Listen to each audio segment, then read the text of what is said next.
Uh, right, a little It's chuckle because rehearsal.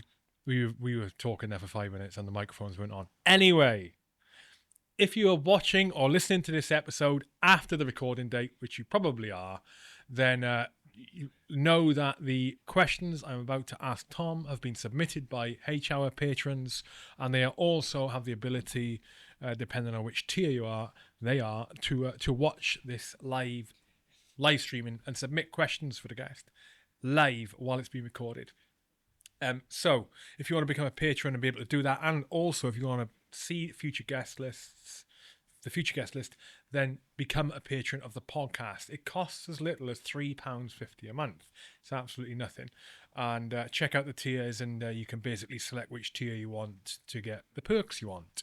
Go to hughkier.substack.com or patreon.com/HK podcast. You can find those links on the podcast website, or on pretty much any episode blurb, including this one, to get over there and support the podcast. And that support means a lot to me. And also, the patrons are a vital piece of feedback for me for the podcast. They are very informative, and now with the H-Hour Impact DAO, decentralized autonomous organization, they are taking more control, I would say, of aspects of H-Hour and the future of H-Hour. So definitely get involved.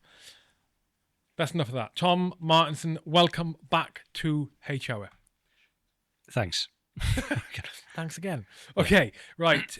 Straight into the questions. Our first question is from the inimitable patron, Coke, as we know him. Question number 1. Would you go to Afghanistan and film with the Taliban? Yes, I would. I had it in my head that you'd already done this for some reason. So I was there. So long story, kind of short-ish.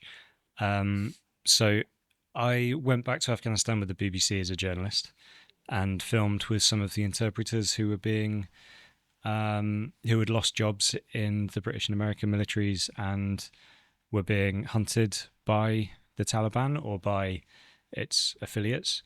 And one of those guys, through a collection of random events, ended up being the defense attorney for the Taliban.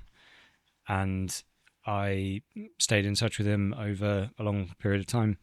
And then when the Taliban took over, I started to try and work on going to Afghanistan and spending time with them and making a film about it. And long story short, that's progressing quite well.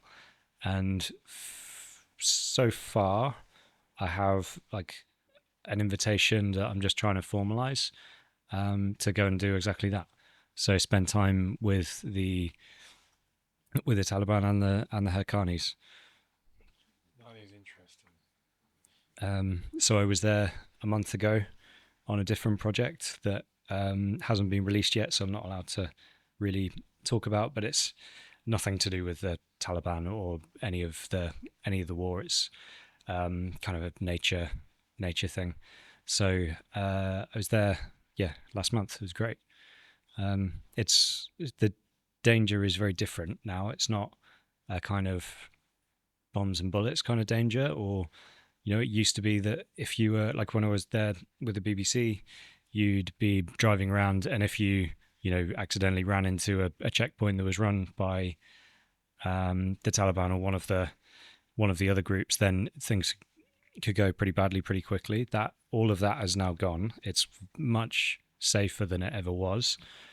But the danger is, being accused of being a spy or something like that. I mean, obviously, they are very worried. Not worried, that's the wrong word, but they know how fragile their position is as the country's leadership. And so they're very worried about, like, people coming and spying and that sort of stuff. So as long as you can stay out of trouble and follow their rules, then you're fine. I want to come on to that on the podcast. Yeah, okay. I'm just writing some notes down. All right, question number 2 for you. All of these questions actually from Coke. Question number 2. How much of a difference, this is changing subjects, how much of a difference is there between the average standard of a RAF Reg soldier and the average Marine or paratrooper? you know, and, I know where this and is he going. said, does the 5 miler of death set you apart? Obviously, he's saying that tongue in cheek. Eh, You're never going to get away from it, Tom. No, no. Never going to get away from it. We can stand toe to toe with any power. No, don't. I have to No, say, for people listening, Tom has appeared on this podcast before, and did a sterling job. So we talked through your military career there, basically, Yeah. didn't we, on the first podcast? And it is, I would say that your experience in Afghanistan, Tom, was I would describe it as relatively unique. When you consider that relatively unique for someone who wasn't part of SF, for example, you were part of normal non-SF unit, but your experience was pretty unique. I highly recommend you go back and listen to that episode, especially if you want to learn more about the RAF Regiment's role in Afghanistan and Tom's role in Afghanistan. Okay, so how much of a difference is there then between the average standard of a RAF Reg soldier and the average Marine or paratrooper? Okay, so This is the average. yeah, so I think average. I mean, they do different jobs, and so if you want someone who's going to yomp across the Falklands to go and assault a place, then you probably don't want the RAF Reg to do that. And Why so, because they're going to be worse at it than the Paras or the Marines. But if you want someone who a small unit that can adapt to stuff, so like drones at the moment, like anti-drone warfare. If you want people that can, like, spend a lot of time around aircraft, so kind of know, like, for example, I left after all of this stuff, but I know, like, on the F-35, there's bits of that plane that if you accidentally knock or accidentally shoot in the middle of a contact on an airfield or something, then things go pretty badly and it's like a lost strategic asset. And so the RAF Regiment are very good at like that sort of stuff. I think in terms of general infantry stuff, I'd say the RAF Regiment is a slightly above average, but I don't know really how they stack up against the like the Marines, right? Or something. They have a selection, do they? I mean, sort of. It's kind of, I think it's more like, I don't know, if you took like a very well disciplined company in the rifles or something, I think the standard is about there probably.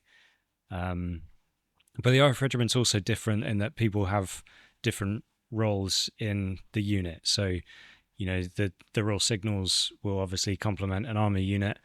The RAF Regiment don't have that. They have to do their own. And so it's probably not going to be as good as the Signals because they're juggling lots of different tasks, but they have to adapt to it as well. So like you could be on the mortar platoon or mortar support weapons flight, but you also need to be able to adapt very quickly when you don't need mortars or, like all the driving qualifications. There isn't the...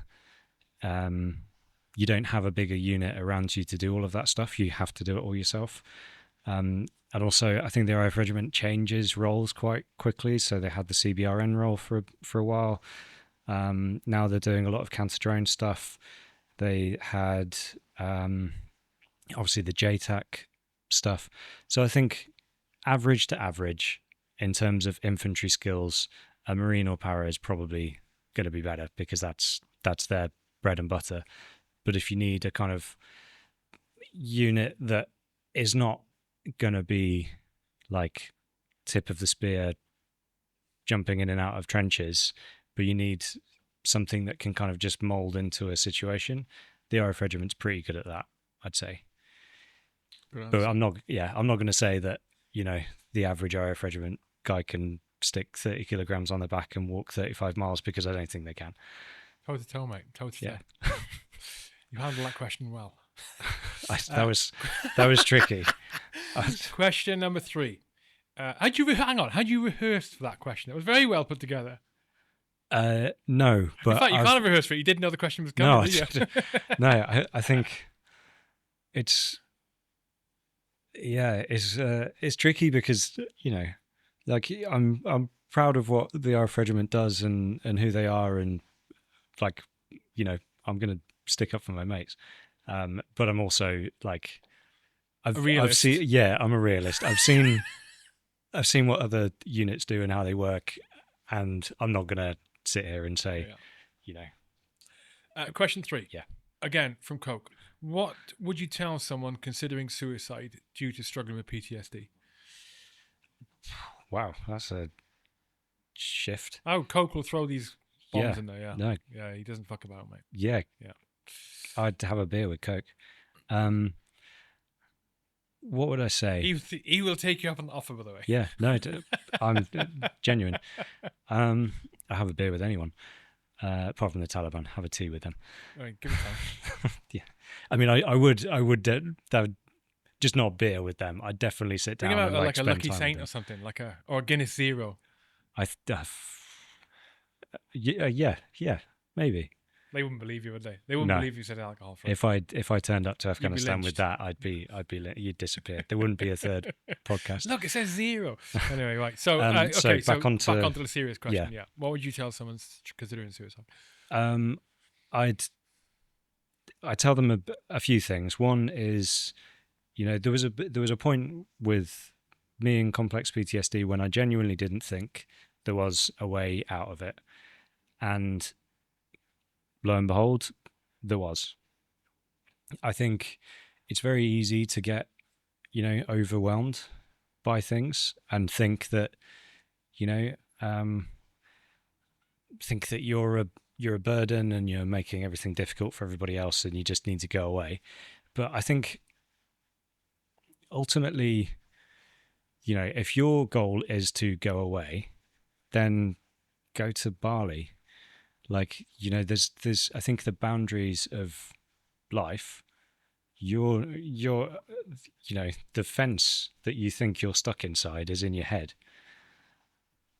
So I'd say if you're at that point where you're contemplating it and you're serious about it, and when I think this is why particularly veterans, because we know how to get shit done, if you're serious about it and you're going to do it, then just take a step back and think, what is it that is making me want to do this? And I know it's easy to then get stuck in your head and say, I can't run away from my head, but that's what therapy's for. That's what, certain drugs and experiences can help with. There's charities, there's colleagues. So it's easy to look around and think that everyone is doing something right and you're doing it wrong, and everyone else is, finding life easy, and that's just not the case. And even if you're an absolute, life biff, there's a place and a job and a role and a position in that for you, I'd say. Yeah. Good advice. Yeah. But we may discuss that more on the podcast, actually. That is excellent advice. Excellent advice. Yeah. Okay. Question number 4. Before we move on to the actual podcast, what is your most significant moment filmmaking? And does filmmaking make you wish you had documented your own life more? So I'll start with most significant moment. Yeah, I'll start with that.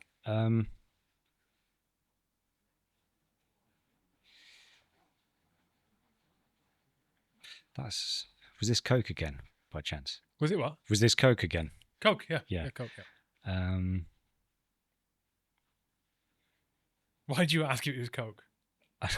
Just because this guy's brain is very deep, but everywhere. That is an excellent way to describe it. Yeah. Excellent. Sometimes I will see questions written here for the guest, and I will be dying inside. dying, and because I have the option to not ask the question. Like sometimes, especially in the YouTube chat, right? Coke won't mind me saying this. So like I'm talking about him online, right? And no one knows who he is. No one knows his real No, name. But if sometimes it was on a the full live name, I stream wouldn't chat, talk. he'll be dropping questions in there like bang, bang, bang if he's watching it live. And sometimes I'll skip over because some of them I think that's not a great question, or it's not applicable, or we've already addressed that, in different part of the conversation. Yeah. But some of the questions he puts in on the icebreakers, I go, oh my god, and I'm dying inside because it's a good question. Yeah, it's a good question. It's a valid question. But I know it's going to make the guest feel awkward or be really difficult to answer for them, or be on a really difficult topic. I'm going to ask that question anyway. Yeah. I feel terrible doing it. I have to G myself up to ask it. I'm like, oh man. No, but that's it's good. It's good. It's good. Especially when it comes to difficult topics. Like he's not afraid to put in questions there. Questions about racism, sexism, gender, anything. Especially when it comes to the military. Yeah. Anyway, enough about Coke. What was your most significant moment filmmaking? So there is a few. There's Everest, filming the avalanche and the earthquake and stuff. That was my step away from like day-to-day journalism into documentaries, which is what I love to do. You described that in the first episode, right? In the first Hey Shower, yeah. Okay, yeah. So that's one thing, but I think more recently and more relevant was we managed to film the first black rhino birth captured, like filmed in the wild on the film we just finished. And that was a kind of natural history moment that lots of people have tried to do. None have managed. And we did. Afghan? Kenya. Oh, right. Sorry. Right, yeah. No rhinos. You said you just come back from Afghan filming. Yeah. Right, okay. But we'll talk about Kenya in there. Like rhinos in Afghan. Jesus. Yeah. No, so I've been filming rhinos for 4 years, but we'll get onto that. Okay. So yeah, lots of people have tried to film black rhino births or rhino births generally. There's a couple of tourists that have caught white rhino births on cameras, have just been really lucky. But black rhinos are much more rare, way more shy. They're solitary. They give birth hidden at night in bushes, like away from everybody. It's probably been seen by a handful of people and filmed by only us. And that, like, as we were filming it, we had to tab, like, I mean, I don't know. We were in this like valley, and basically the rhino was going, up and down the valley trying to find a place that's quiet, because once they give birth, they stay there for a few days because the calf needs time to get stronger, and the mother needs to be able to leave the calf in a bush to go and feed and come back to it. So the mother's like searching for a really safe spot for it. So she had walked 5 kilometers, and because we're in a valley and we needed to stay a particular side of the wind from the rhino, we were trying to like sneak around, and we were with James May, who's former RAF Reg as well. So there was the two of us, our camera assistant, who's this huge Greek guy called Spiros, carrying the tripod. Spiros. What a name. I've got a story. Is he a unit? Is he ripped? Is he? He's like not, a Spartan. He's not ripped. Well, so funny story with Spiros. He left Greece, worked as a barista. We just happened to meet him, and he was interested in filming, and he's just got a great attitude. So we were like, come out, why not? And there was someone involved in the film that was covering his salary and stuff. So it was great for us. And he was absolutely amazing. And then he went back to Greece with his girlfriend and got held in the airport. And it turned out he'd dodged national service. and they stuck him in the Greek army for a year. He's not a Spartan then. Now he's a Spartan. Now he's a Spartan. But yeah, Brilliant. I mean, Spiros. yeah. My God, Spiros. So we were chasing this rhino up and down. James with the boom, like trying to, like the microphone. He was trying to keep that out of the bushes. I had the camera and lens, which is like makes a Jimpy look light. And Spiros with the tripod, and with the Rangers, obviously, which we'll get onto properly in the podcast. They're amazing. This was all down to them as well. so we were like tracking this, stalking this rhino.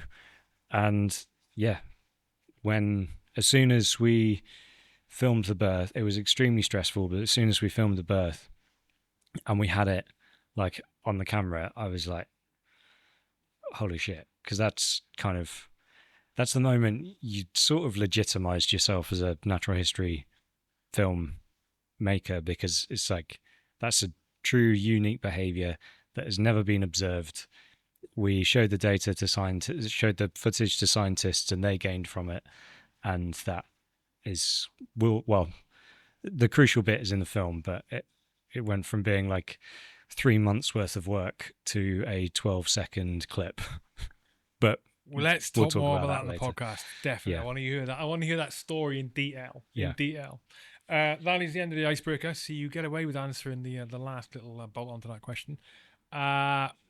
If you were listening to this on your podcast app, or if you're watching this on YouTube, the next episode in your list of will be the full podcast with Tom. So it's going to roll straight into that. Thank you for the questions from the patrons. Thank you for the subscribers. Become a paid subscriber. And become a paid subscriber. Why wouldn't you? Bye.